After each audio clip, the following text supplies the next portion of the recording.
Hey everyone, and welcome to Scouting Sessions, episode 23. And this week we're going to talk about the QMJHL and take a look at some of the prospect we have in this year's draft from the Q. Brad, how's it going? Another week of scouting for us. So how you doing, my man? I'm doing great. I mean, fresh off of Cole Reshny, Zonnon, Ivan Kovic viewings from the playoffs, and besides Ivan Kovic's first game, they're like Zonnon, Reshny, and him. They've had some fantastic performances in the playoffs. So we're going to see here if they can keep it up and what that will do for our list. Yeah, I did. I watched a lot of the Q prospect, at least the first two games of the playoffs so far. So we're going to talk about that today. And we have a special guest, hockeyprospect.com QMJHL scout, Joel Collette. Joel, how's it going? It's going really well. I'm excited to get things going, and I'm excited to talk about hockey. Finally get to talk about the Q prospects there. So I'm pretty excited about that. First time guest. So we're going to talk about 4 players today. Maybe before we do that, maybe Joel, we can talk about maybe an overall look at this this class. And I don't know if you agree with me. I think the top 3 are pretty easy to rank. The big problem we have is ranking after those 3. There's a bunch of candidates, that we're going to need to rank 4, 5, 6, whatever, until I don't know how many Q guys we're going to have on the list. But what's your overall feeling about this class this year? Obviously, we know the top 3, but after that, a bit of a challenge it is to rank those guys. Yeah, so just like you said there, for sure, it's been a bit of an exciting year compared to, say, 2023, 2024. We didn't have a first-round pick in either of those years. Last first-round picks were Nathan Gaucher and Maverick Lamoureux in 2022. We are potentially, I'd say, probably going to get 3 first-round picks, or maybe one of them in the early second, maybe. Yeah. But like you said, after that, it falls off a cliff. And we've had a lot of discussions between me and you as to who we're going to put fourth on that list. Undecided. It's been about 10 names in consideration. But for the top 3, the 3 first guys is definitely a lot better than the last few classes, for sure. Yeah, what is, I think, somewhat funny is that if you listen to the media or like online discourse, is like it's a really good year for the Q, and it's like, well, okay, you get maybe probably 2 first-round pick, maybe 3, but there's no talk about what's after those 3 guys, and so it's good that we have like a few first-round pick out of the Q, but it doesn't make it a good class, in my opinion. I would like to see more depth. Although, and that's where Brad comes in play, the goalies from the Q this year are somewhat interesting. So Brad, you and I did a lot of scouting on those goalies the last few weeks. And goalies are always very challenging to figure out, and I feel like this year it's even worse, I feel. And so we might have like some interesting goalie from the Q, and I can't even recall having, we might have 3 goalies ranked this year from the Q, and I can't recall the last time this happened for us. Yeah, I don't think it ever has, at least when we're scouting together, Jerome. But to your point, Gabriel Daig certainly is having a very good second half. As you know, on probably the worst defensive team I've ever seen. So he's had to basically be the MVP of his team, and he has been. The first half, there was too many inconsistencies I found, even though his defense was weak. But he's really stormed back and looking much more consistent. He's one of the better athletes in this class, I think. And I'm very intrigued by him. I think he's actually kind of under the radar because of the environment he's in Victoriaville. But he's certainly interesting. Then you have Sam Maloche, who is probably the best skater of the three that we're talking about right now. Very good skating base, very new age in terms of like technical and fundamental skill set.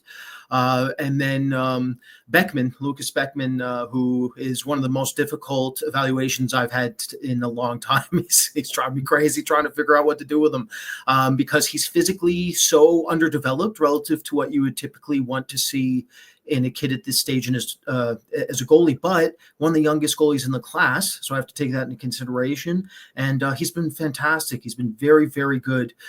So all three of those goalies certainly piqued my interest, and we've been ranking them and honestly flipping them around a little bit depending on the month and the discussion.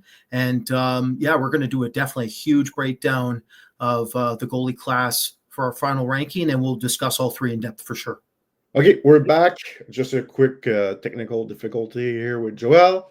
So let's talk about those four guys. So Joel, you're from New Brunswick, so we're going to start with Caleb Desnoyers from the Moncton Wildcats. So you've seen him the last 2 years. Actually, saw him a bit when he was in a midget when you were covering the Q draft. So maybe you gave your take a bit on what you've seen from him this season, and a bit of what your projection on him. All right, perfect. So yeah, like you said, I've seen him many times this year. I think he is probably the best player out of the QMJHL this year. I know that it's a hot topic between the staff. Some people like Carbonneau, some people like Desnoyers better. For me, Desnoyers is the better prospect out of the two. I think that he is a complete 200-foot player. I think he's very effective in the offensive zone. I think he's very effective in the defensive zone. If I go on offense, he's definitely a pass first kind of guy. He's a great playmaker. He's cerebral. He can slow down the play to his pace, and he can find a lot of great passing lanes, sometimes very advanced passing plays that not everybody, especially at that age, can see. I'm thinking of one pass in particular. I don't know if you guys caught the game, Moncton against Blainville-Boisbriand, where Carbonneau and Desnoyers are playing in the same game, but he had a magnificent passing play during that game. So yeah, he's a really good playmaker on the defensive side, and I wouldn't even say defensive side, but he's an extremely good forechecker too in the offensive zone. He can cause a lot of turnovers. He has a really active stick that he can use to block passes, breakout passes, etc. I find that in the defensive zone, he's always in the right areas. He knows where to be. He can play physical. He's not overly physical. I wouldn't say like he's a power forward or anything just yet, but he can play very physical when he needs to. And he's not afraid, like say during scrums or whatever, like sometimes he'll get in people's faces and stuff like that, which is stuff that we like. I'd say for weaknesses, he's not the most dynamic player out there yet. He still has to fill out a little bit.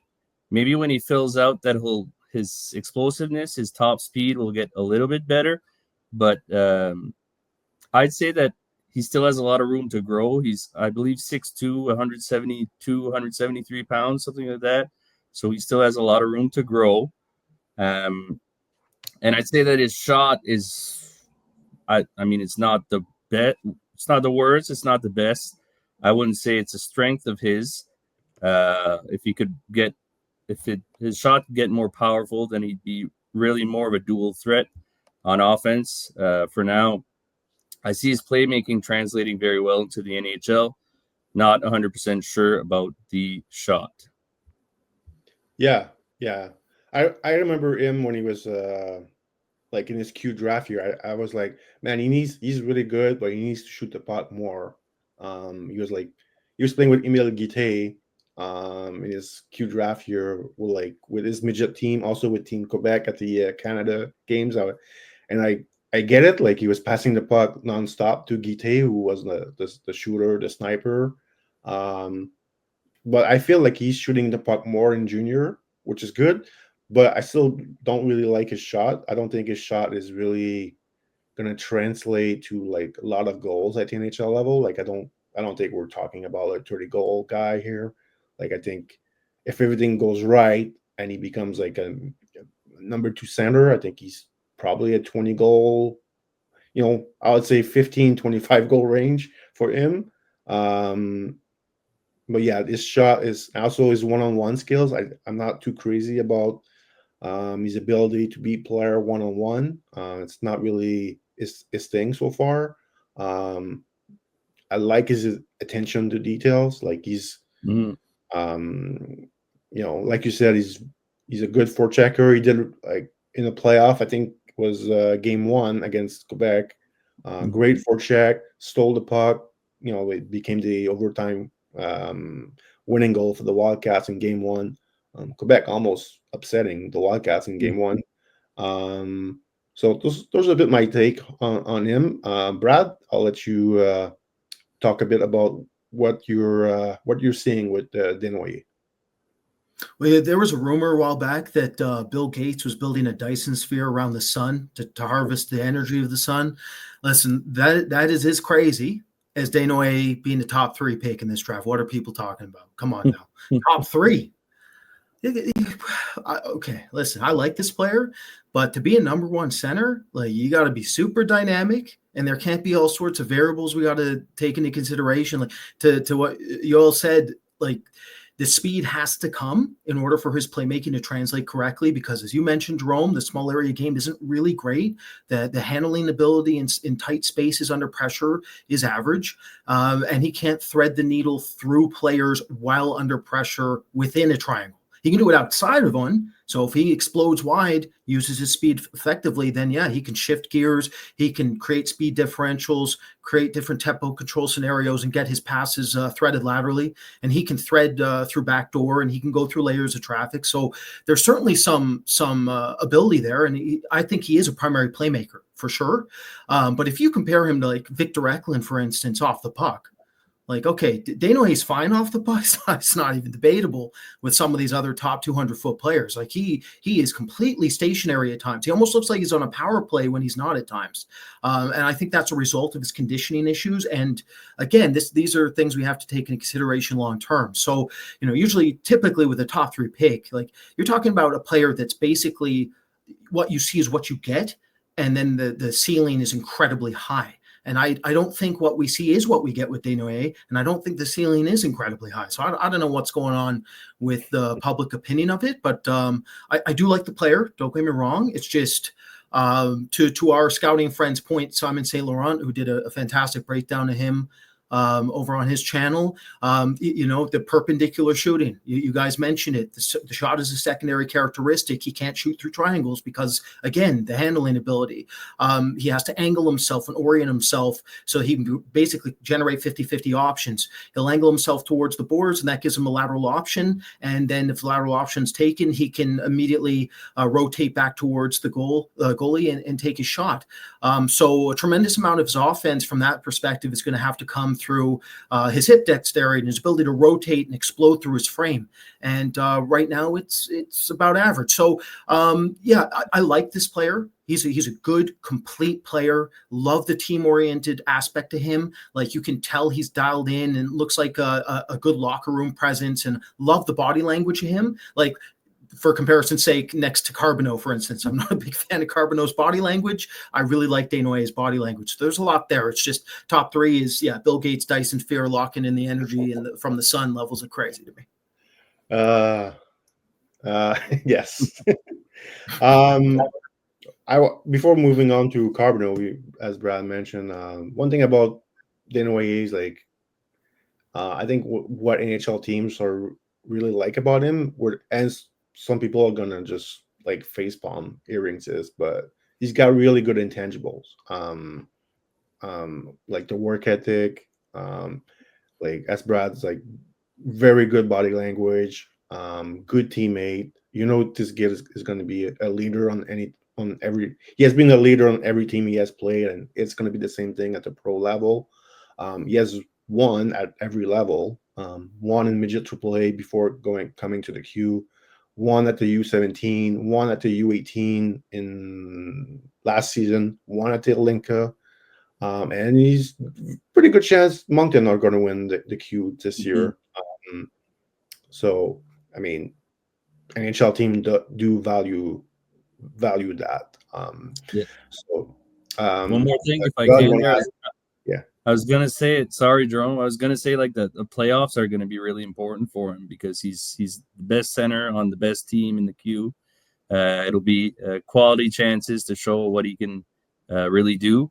So yeah, I think even if he can make like the Memorial Cup, say, because Rimouski hosts the Memorial Cup, obviously.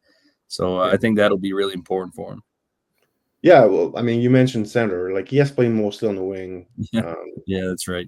I mean, we do project him as a center, but since I think November, he's been mostly playing on a wing with Perkasik, St. Louis Blues draft pick, and Sumpf, the German.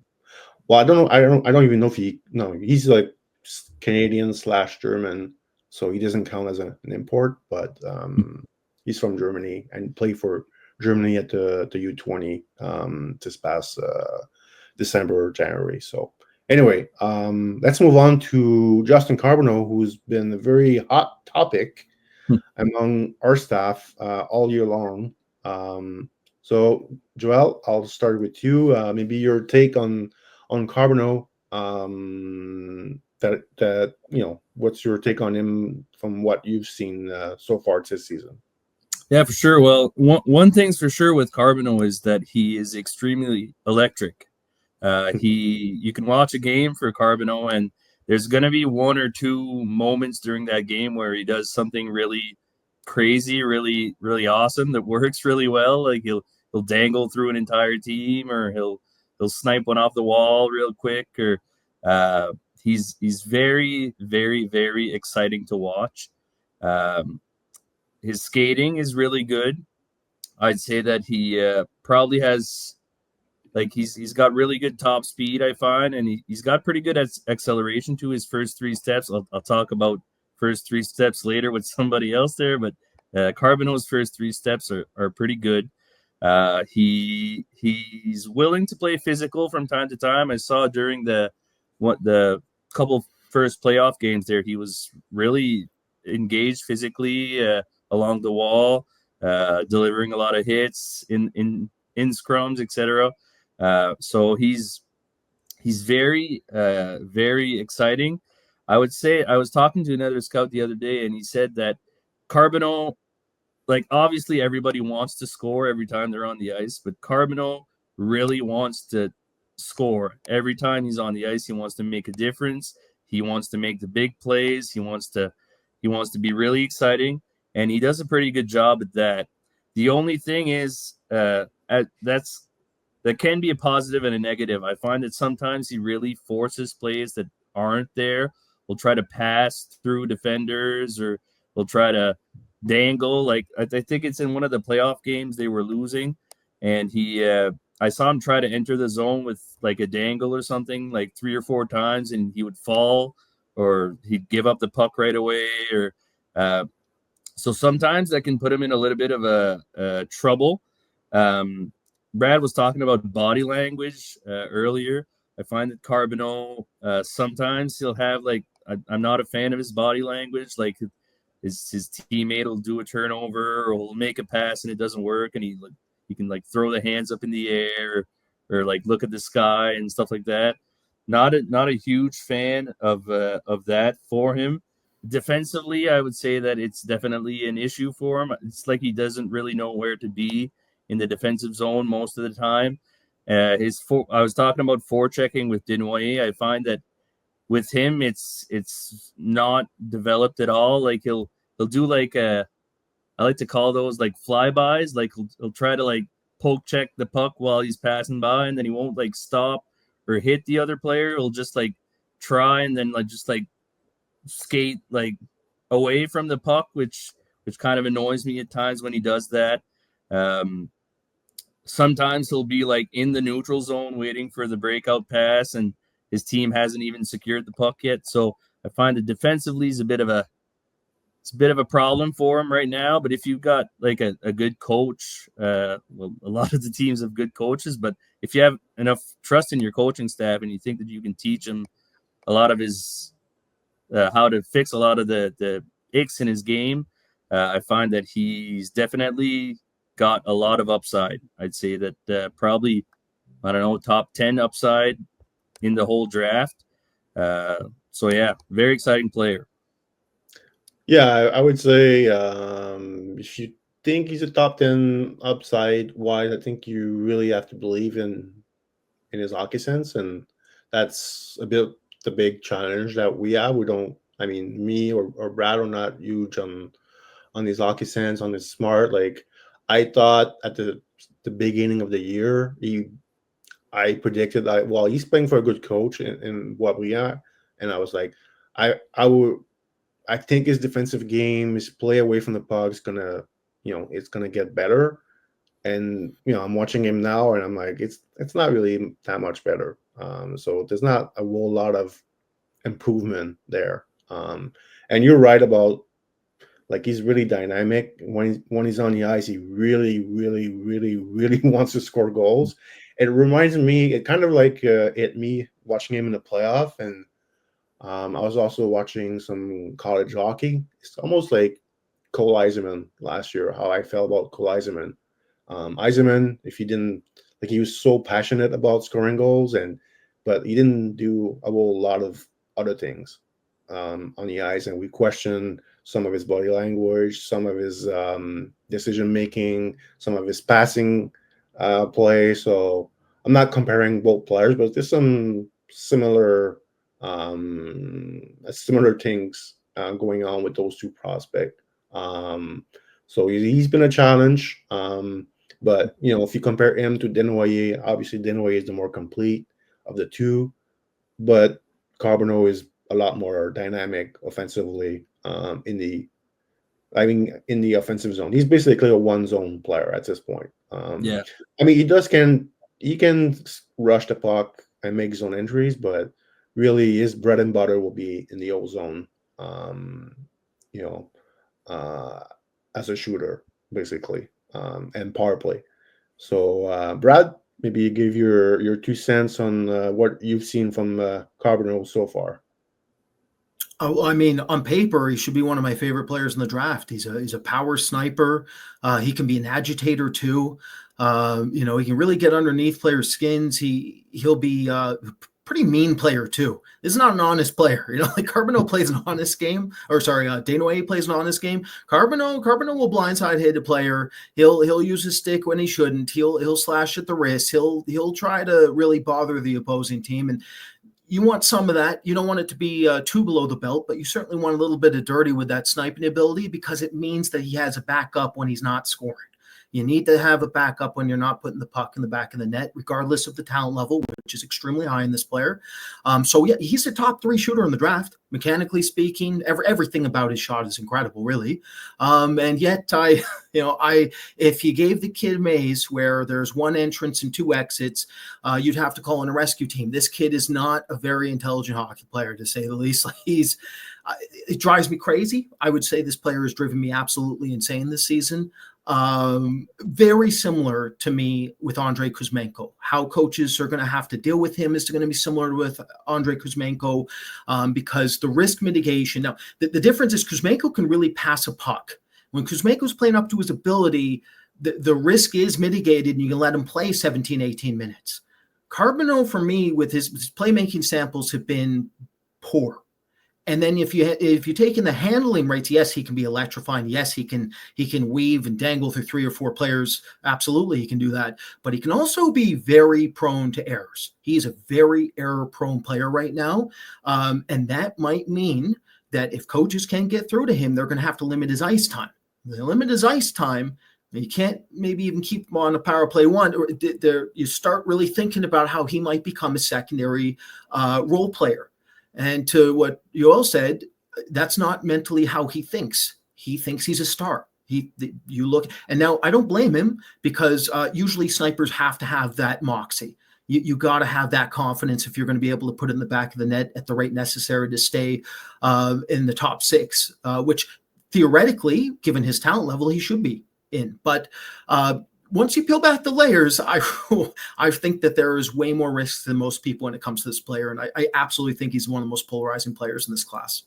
Yeah, I think he's definitely a boom bust type prospect in this draft. Like, if he improve and everything works out for him, like, he might be a really good hockey player, but he might, like, you just talk about how coach are going to coach him. Like, if he can't do anything good away from the puck, and coach can't trust him in his own zone, like, it's gonna be tough to get ice time. Because, like, coach, they don't give a damn. Like, they're all the coaches are the same. Like, they defense first. Show me you can really be responsible away from the puck, and you're not gonna leave the zone too early. And you have to show you can play away from the puck and be a good defender, and then your ice time will increase. That's what I'm a bit concerned about him going at the pro level. How coach are going to perceive him. Like, obviously they'll see how that kid can really shoot at pucks, got good hands, he can create offense. But the lack of defense is a bit troublesome for me. And then you add that the lack of playmaking, the lack of IQ is a bit concerning for me going forward. He's a tough one. So it's going to be interesting to see where he goes in the draft. But let's move on to Bill Zonnon from the Rwanda Husky. Joel, I'll start with you. So Zonnon, we have seen him for 3 years in the queue. He's been quite good this year. I thought his rookie year was a decent rookie year. I thought last year was a bit of a really up and down season. This year I felt like he really had a great first half, struggled a bit in the second half, but I felt like late in the season and the playoff games that I've seen, he's been looks like he's back a bit to his first half self. Maybe Joel, maybe your thoughts on Zonnon. Yeah, so Bill Zonnon, one thing I really like about him is his versatility. I believe he was playing mostly on the wing for his first 2 years, and this year they've played him at least more at center than they have in previous years, and he's really adapted to that. Excuse me, pretty nicely. He can play center, he can play wing for you, which is nice. He's heavily involved in all of the plays. His feet never stop moving. I find that he's a puck hound. He follows the puck, but he can hunt down the puck pretty much anywhere. I wouldn't say he's overly physical. He can be physical, but he's more. I describe him more as being really heavily involved in one-on-one battles, etc. He's a fantastic playmaker. He can find passing lanes that some people would miss, or a lot of people would miss, I should say. For him, really, it's going to be skating. Skating's really going to determine whether or not he gets to be a good pro. Right now, a lot of people say that his skating is terrible. I wouldn't say that it's terrible. Like, his top speed's pretty good. I'd say his top speed is actually, when he gets going, his top speed is great. The big problem with him is his first 3 steps really aren't good. Takes a long time for him to get going.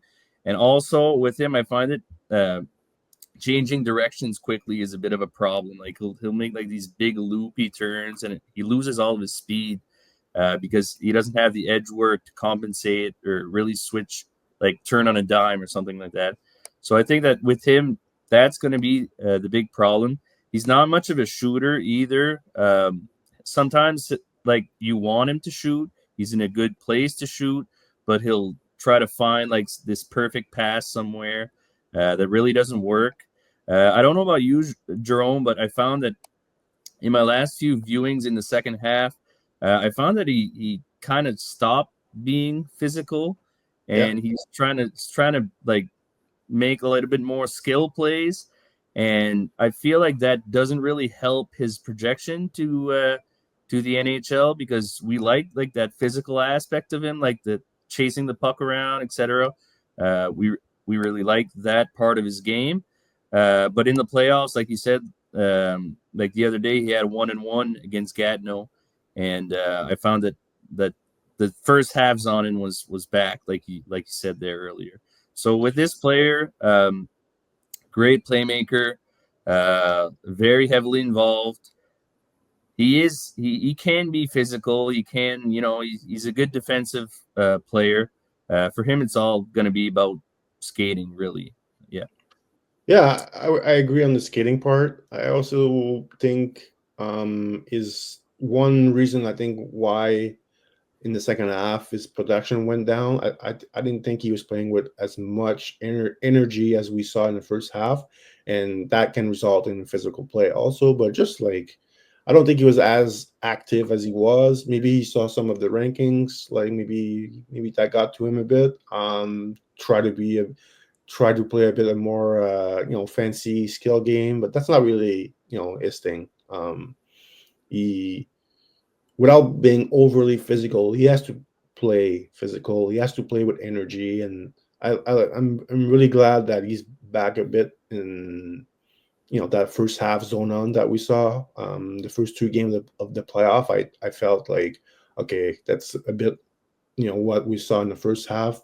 And the skating obviously is still the first three step. It's a bit of an ugly stride, but he gets from point A to point B fine, I think. And like you said, when he gets going, his speed is it's fine. I'm not. I feel like he's gonna have to work on his skating, and I'm hoping the team that drafts him is, maybe Tampa Bay. Tampa Bay does miracle with bad skater.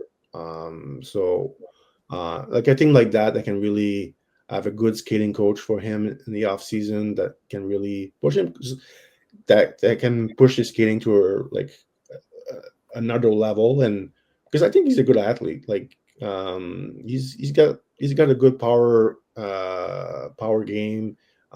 He's powerful. I I think with solid off season working on his skating with a skating coach, I think he could improve a bit, and that would really help him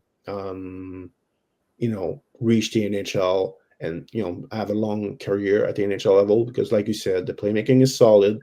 um he's not going to be a big time goal scorer. Like his rookie year scored 16 goals. Last year he scored 18. This year 28. Like we're not projecting him to be a big time goal scorer at the NHL level. I think he's going to get his you know his goals are going to be like from winning battles in front of the net, getting on rebounds. So that would be that type of goal I think he's going to score. But the playmaking is really the playmaking will be basically his bread and butter at the NHL level. Like that's going to make him I think he can be like a really good third line forward that can really play center or wing. Yeah. I was checking his face-off work today. His face-off number really improved over the course of the season. Like he was at first 2 months of the year, he was at 45%. He finished just under 52%. So he never really played center before this year. So that was a very surprising change by the coaching staff in the one, but I felt like this was quite good for him. Doesn't mean he's going to be one at the NHL level, but at least it gives him, more option at the NHL level. Brad, I know we have been talking a lot about Zonnon over the course of the year because he's really entertaining, like Carbonneau, but in a different way. Maybe your thoughts on what you've seen from Zonnon this year. Well, I mean, I agree with basically everything you guys have said. I think he's like a hybrid pressure playmaker. You wish he hit more than he does. I think it will come. I think once he develops into a pro, he'll start hitting things more often because it will really help solidify him down in the depth chart. And to your guys' points, like it's all about the skating mechanics. Like our nickname for him is Stop Motion Bill. There's no disrespect to the kid. We love him, but we call him stop motion because he literally looks like he is in stop motion. He looks like he's part of an animation project. He looks like he's from Mad God or something. Never seen anything like it. I've never seen a kid with so many type 2 fast twitch fibers that is so mechanically janky and rigid. And it comes down to short area skating. So he's such a upright short area skater, but then he's very powerful and has quick twitch feet. So it just makes him look incredibly awkward when he's skating. That said, A to B is fine once he gets going. I'm assuming that there's still way more runway there for him to be able to develop it. Based off of what we're seeing here, we'll go into more detail in our final ranking when it comes to the skating mechanics and what they mean for him. But it will be very interesting to see if they can improve, because if they can, then I really do think he can be a hybrid center. If they can't, then he's going to be a winger, and that really changes his fundamental value. So it's going to be very interesting to see where he goes on draft day, because if a team believes he's a center, he might go way higher than some people think. We'll see. The other thing I'll say is, like, you look at the player, let's contrast him with Carbonneau for a second. Of course, Carbonneau is the vastly superior goal scorer. But the thing that Bill Zonnon does that Carbonneau doesn't is he makes his teammates better. Like Carbonneau really helps his team both on and off the puck. And that gives him a very high floor to deal with relative to some of these other kids we're going to be talking about out of the queue. So I really like this player. Obviously, like, he's just missing one or two qualities. If he was a real dual threat, that would really help. Or if he was very mean and physical, like Vaclav Nastrasel or Shane Vinsegi, that would really go a long way. But I think his playmaking is underrated. I think he's a very good playmaker. And one thing that's not discussed that I think should be discussed is, as of right now, like, and yes, Desnoyers has more runway here and he's younger, but as of right now, Zonnon is the better handler in tight spaces and under pressure and through triangles.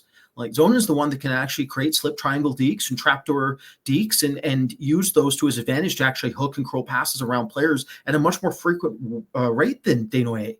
So that, for me, that really matters, because it means that Zonnon doesn't have to actually get the speed increase and get that gear shift up another notch at the same level Desnoyers does, because of how they operate within their playmaking structure. So I like both, but yeah, that's a bit of a contrast, I guess, with Zonnon and Carb and Desnoyers. It'll be very interesting to see if all three go in day one, or do two of them fall back, or do two get drafted in the first. It'll be very interesting to see what happens. Yeah, very interesting to see where Zonnon is, because the skating is the drawback here. So, I mean, some team really care about the skating, and other teams don't care as much about the skating. So, if they believe the skating will be fine and they think he can be a center at the NHL level, I agree with Brad. I think he's going to go way higher than some people think. All right, let's move on to the last player we're going to discuss today, from the Chicoutimi Saguenay, Alex Huang, right defenseman, similar to Desnoyers. Joel, you have seen him for 3 years now. You saw him when he was a midget AAA player in his Q draft year. Solid rookie season last season by him. Solid second season this year, but I don't know if he really improved that much from his rookie season. So maybe Joel, you can talk about him.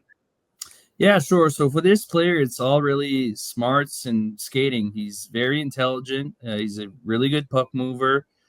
He hardly makes, or I haven't seen him make a lot of mistakes, like on breakout passes or stuff like that.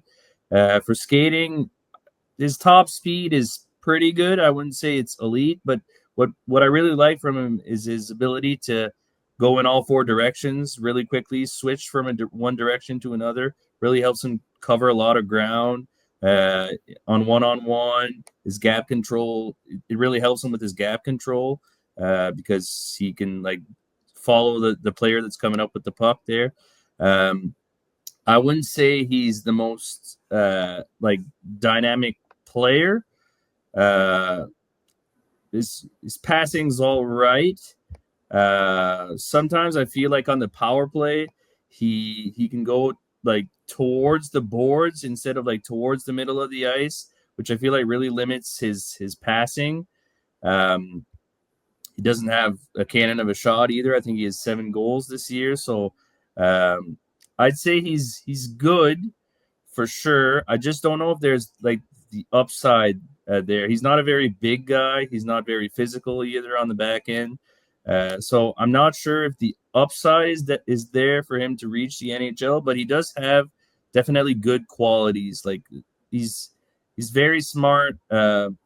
One thing I like from his work on the power play or in the offensive zone is that he's able to use like these head fakes or like his quick feet moving laterally from side to side. He's able to use all that to like create shooting lanes for himself to at least get pucks through to the net, hopefully for a tip or something like that. So I really like that part of his offensive game. But yeah, for him, it's all going to be like, is he really like best case scenario? Yeah, he probably could reach the NHL, but is he? It's not so sure based on what we're seeing in the queue. He might fall under that category of guys that are really good junior players, but don't really translate it to much success in the NHL. Obviously, we're not. I mean, I hope that he hits his ceiling or whatever, and that he becomes something pretty good. I think he's got a lot of good qualities, but not sure if the upside's there at all. Yeah, I think for me, he's a very likable prospect to watch. Like he's fun to watch for Chicoutimi, and he's been a good player for them for 2 years now. He's playing a lot, but you look at his production, there's not much improvement with his production. He's a player that, as you mentioned, he's undersized. He's about 6 feet, 65 pounds.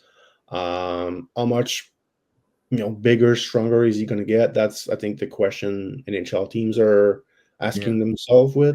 Like I said, he's likable and he works hard, like he competes. So that makes him a very likable player, and the skating is good. I don't see him as a dynamic player offensively. Like I don't see him as a power play guy at the NHL level. Like his shot is pretty weak. I don't think his playmaking is all that like high end. Like if you want to be a power play quarterback at the NHL level, like your passing has to be really good. I think he makes a lot of play with his feet. That's pretty much what made him very exciting in his Q draft year. He was making a lot of plays with his feet, beating guys one-on-one. The more better the better your opponents are as you move from midget to the Q and then the pro after that, it's pretty hard to translate as an offensive defenseman without being a really good passer with like really good vision. So I think this is a bit my concern with him, but he's a tough one because like what happens if he gets stronger? You can actually say, hey, his defense will translate at the NHL level. Then maybe he becomes like a third pairing puck moving defenseman because he can move pucks without being a power play guy. So that's a bit my personally, it's a bit of my my question that I have with him when I'm trying to project him. But at this point, I'm leaning a bit like Joel said. There's a lot of players that are just going to end up being good junior defensemen, and it's just not going to work for the NHL for them. So that's a bit of my take on this defenseman. Brad, I'll let you finish on Alex Huang. Well, probability says he never plays, right? How many of them are there, right? How many Alex Huangs are in the NHL? And the answer is, well, zero. I mean, that's the truth. That said, if he was 6'2", $180, let's say Henry Bertzowitz's or Brstevich, did I butcher it? I think it's Brstevich. I can never remember their last names. But either way, the 6'2", $180. If he was 6'2", I'd say he'd probably top 32 if he was that big. So we like his game. Definitely like his game. He can move pucks. To Jerome's point, the skating mechanics. I mean, this kid can really create space for himself. Like he can deal with double team scenarios all day. First layer of a forecheck coming on him, he can chuck that for no problem. He thinks 2 steps ahead. He processes very quickly. I love that there's a vigor to this kid. Like there's something to him. There's something mentally going on with him where it's like I don't want to throw him off the cliff, even though theoretically there's none of them. That's how good his mental makeup is to me sometimes when he's playing up to his ability. When he's asserting himself, which is usually very consistent, this kid really asserts what he is. I can't help but think maybe that there's a third pairing role out there somewhere if he lives in a gym. This kid's going to have to go IFBB Pro. He's going to have to go Ronnie Coleman Light. He's going to have to live in a gym. He's going to have to be really, really all in if he can. I mean, he's got a smaller frame, but if he can pack in another 25, 30 pounds onto it, and we're talking real muscle quality, this can't be not what I'm packing. It's got to be real muscle quality. No ice cream, Brad. No, none of the tubs I'm making. None of the ice cream tubs I'm making. He's gotta just be hunting and eating boar for days. So if he does that, then there's a part of me that thinks maybe there's a weird outlier scenario here, and I can't help but cheer him on. I really do like him as a player, and it's just a shame that some of these kids, you watch them and it's like, if you just had a different frame and build, you might really be something. But I don't want to ever I don't want to undersell that maybe, one thing with scouting that bothers me a little bit in general is like sometimes you'll talk to staff and teams and like some of them have mandates against kids like this. And like I get it because the probability of them playing it so low that like why even consider wasting a pick on it? It's one of those situations where as a staff you have to be efficient, and so mandates allow efficiency to occur at a higher rate. But then you never get the outliers. You're not getting Dustin Wolfs very often, right? Maybe Alex Huang. I'm not saying he's going to be as impactful as Dustin Wolf, but maybe he is a late C pick in this. Well, in this draft, who knows? Maybe he's 4th rounder in this draft. But in a typical draft, he'd be a C ranked player. So let's say he might be one of those kids in the C range that really surprises. And I hope he does. I like the kid. All right. So that's going to wrap up this week's episode, talking about some Q prospect. Joel, thanks a lot for joining us for this week's episode. Thanks for having me.